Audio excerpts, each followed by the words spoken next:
So today we're going to make a quart of salsa. We've got our cilantro. Always use a white onion, not a yellow onion. Then we got 2 habaneros, scotch bonnets,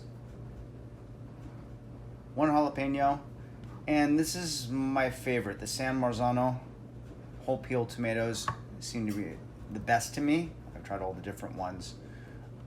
You can use fresh tomatoes, but they taste a little green. These are nice because they've been soaking in their juices for a while, and I found that it's much better and it's a lot easier. So we'll start with this. We don't use the stalks of the cilantro, so I'm gonna peel each one of these off. We just take the leaves off, and then we throw these stalks off to the side. So you get about, I don't know, half a cup of dry cilantro, and you just kind of give it a little chop. You don't need to cut it up too much because I'm going to use a Vitamixer to mix all this stuff up. So you just put it on the side, so just a rough chop on that. You don't want to go overboard with the cilantro or the onion because then it overtakes the whole salsa flavor. So maybe just a couple of slices like that. And then I just give it, and then turn it.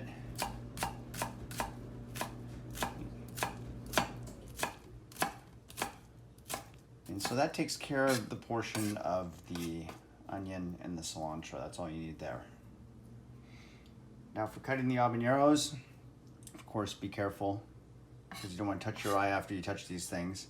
I just cut the ends off like that. I like spicy salsa, so I'm going to use 2 habaneros, scotch bonnets, whatever you want to call them. You just do them like that, and then I leave the seeds in and everything. I like the seeds, and that's not the hot part. The hot part is the meat of the inside next to the seeds. People always say the seeds are crazy, but I think it's just because it's touching the hot part of the inside of the heart of the habanero. So we got that. I'll put that off to the side. Take the end off the jalapeno. And I added jalapeno just for the flavor of the salsa. So we do that. You don't need to finely chop it because the Vitamix is going to take it up. I'm just getting it down so it's not getting bound up at the bottom of the Vitamixer. There we go. Easy peasy, simple, doesn't take much time. So now we've got our main ingredients. We've got our peppers, we've got our white onion, and our cilantro. So what we're going to do next is we're going to open this and we're going to show it throwing into the Vitamixer, and we'll go from there. So it's sunset right now, so there's a little sun coming through. So I've just opened up the can and literally just going to pour the whole can in there. I used to take each individual tomato and cut out the little connectors to the stalk, but I find that it doesn't matter because this Vitamixer chops it up pretty good and you don't even notice it. It takes an extra 10 minutes to do that. So I put it on variable, lowest setting, and then we turn it on. Always put the cover on a Vitamixer. I've had food on the ceiling too many times by making that mistake. And it's on high, and then boom, everything blows up. So let's just start this. Don't get crazy, maybe 2, let it run.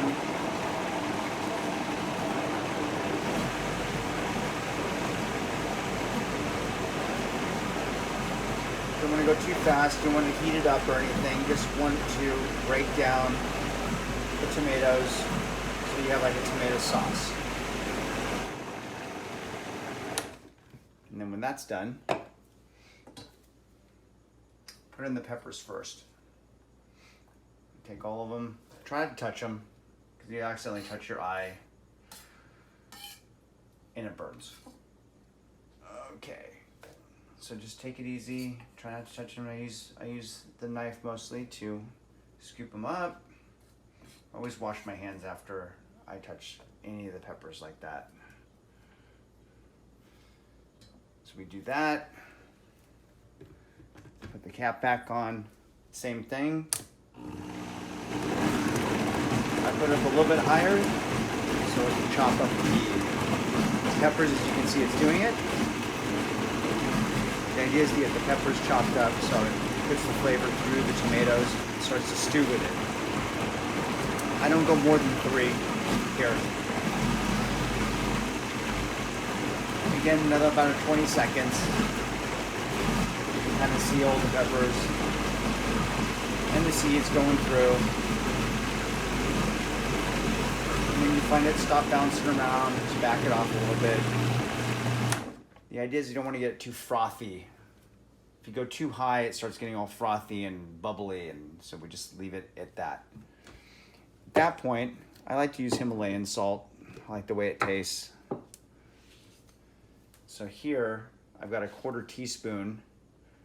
Put a 1/4 teaspoon, 1, 2, 3, 4. And I use a 1/4 teaspoon because I want to make sure it's not too salted. You have nothing worse than over-salted salsa. Because I might add another 1/4 teaspoon, but if it's fine at 1 teaspoon, then we'll leave it at that. And then I go ahead and run that for about 10 seconds.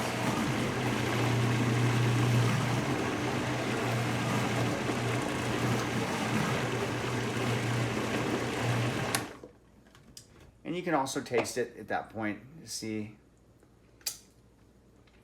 that's actually almost perfect. You can feel the heat. You can always add salt later. You can't take salt out, so that's important. So at this point, you can add your cilantro. So I was just adding the cilantro.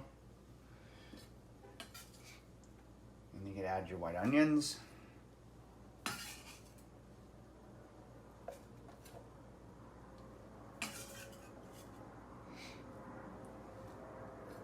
Again, don't overdo it on the onions and cilantro, because then it overtakes the whole thing and it starts feeling like a gazpacho soup or something. You don't want to make a soup, you're making a salsa. So do the same thing. We're not going to go crazy here. We're just going to run it. Maybe a 3. If you have a blender, 3 is 30% of full power. Use any blender.